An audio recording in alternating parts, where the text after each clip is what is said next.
All right, ladies and gentlemen, boys and girls, we are back for Harley Quinn Season 4 on HBO Max. This time, we're taking it to the moon. We are back with episode 4 this week. Of course, we had the 3-episode premiere last Thursday, so if you haven't already, check out my review and breakdown for those 3 episodes. But today, we are talking about episode 4, which just came out today on Max. So of course, we are going to be talking spoilers. If you haven't watched it yet, go ahead and watch the episode. It was a really great episode. So we're going to go ahead and we are going to talk about Harley Quinn Season 4, Episode 4 on Max. So the thing about this episode, this really kind of, it strikes it down the center where you have things going on with Harley and you have things going on with Ivy. And that's basically the 2 main plot lines of the episode. We do also have a really brief thing with Joker, which is really interesting. Obviously, what we've been seeing with the Joker is that he's the mayor of Gotham. But in this episode, he kind of gets back down into his villainous roots. He blows up a guy, and then the ending of the episode for him is him just maniacally laughing. So is he turning back to that life of crime, that life of evil? That I think obviously makes a lot of sense for the character of the Joker.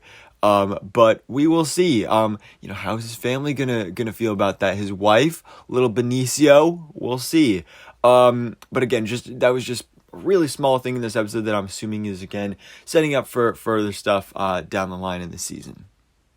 Now, as for Harley, of course, she is training with the Bat family, but things get a little interesting in this episode when Talia al Ghul shows up, and she is now the owner of Wayne Enterprises, and she basically takes everything away. She's like, okay, you guys have been letting your bodies get soft and weak. You don't need all these gadgets. Wayne Enterprises is no longer funding your heroic endeavors. So Harley basically has to teach the Bat family to be heroes and to fight without all their gadgets, how to actually do hand-to-hand combat, how to use anything and everything around you as a weapon. And at the same time, they are also absolutely completely broke. As Nightwing says, he doesn't even have enough money to pay the electricity bill for his air fryer. And that's when you know it's bad. So they end up doing a whole bunch of stuff. Harley is selling Poison Ivy's underwear online, making a bunch of money off that. Meanwhile, they're also renting out Wayne Manor to complete strangers, which clearly was a stupid idea because you got this couple that move in there and, at first they seem innocent and, his name is Yona, and he's got this crazy accent, and he's like, oh, he's a funny, cool, hippie guy or something.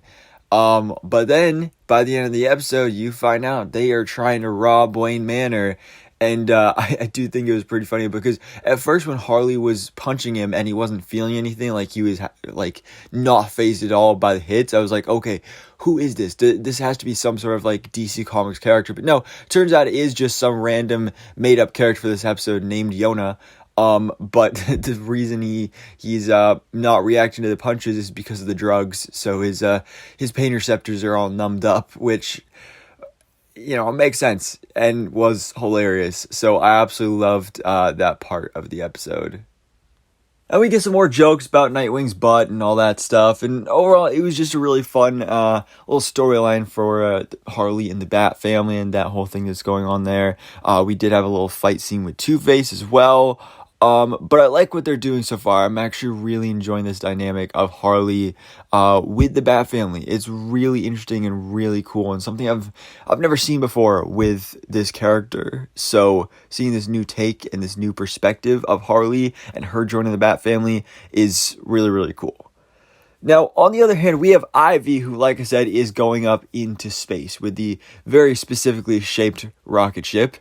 And so she and Lex Luthor are going to MalCon. So MalCon is basically this big convention for supervillains. It's on the moon, and there's a whole bunch of panels and stuff going on. Basically, Lex's plan is okay, so I'm the keynote speaker, and Ivy, you give my 45-second introduction.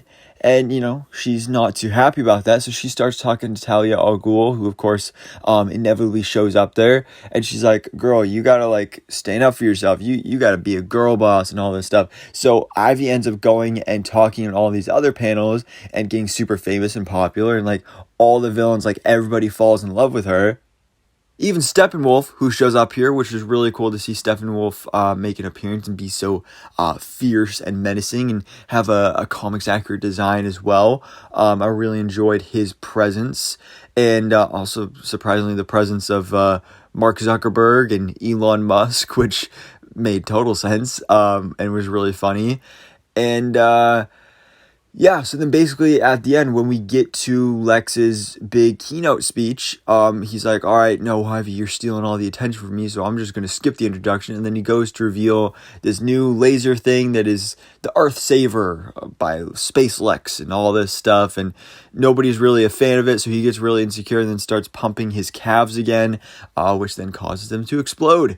Which we did see in the trailer and was disgusting, but kind of funny at the same time. He's so scared of his masculinity, like he needs to show off that he's a manly man and all this stuff. He's like, oh, I'm going to pump my calves, and then he ends up blowing them up.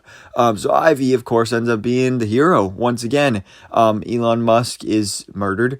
Mark Zuckerberg is just floating somewhere out there in space. And then Ivy catches a ride back to Earth with Steppenwolf because Steppenwolf has to go meet up with his lover. So, yeah, basically that was this week's episode. And it was great. It was a fun little episode. Again, I'm just loving these dynamics. I think this whole Harley and Ivy having separate storylines and like spending so much time apart is really great for their relationship and really great as a viewer, because that was something like they were just together too much last season. I think this season I really love the dynamic of the separation. I'm really enjoying that. And each of them have their own really interesting, really cool storylines that are going on here. So I'm really looking forward to seeing where these go and what comes next, of course, next week in episode 5. So anyways, guys, let me know your thoughts in the comments below. What did you think about Harley Quinn Season 4, Episode 4 on Max? What were your favorite moments, and what do you think will be happening in the remainder of this season? So thanks for watching. Please drop a like if you enjoyed this video and hit the subscribe button so I keep you up to date on everything goes on in the DC life.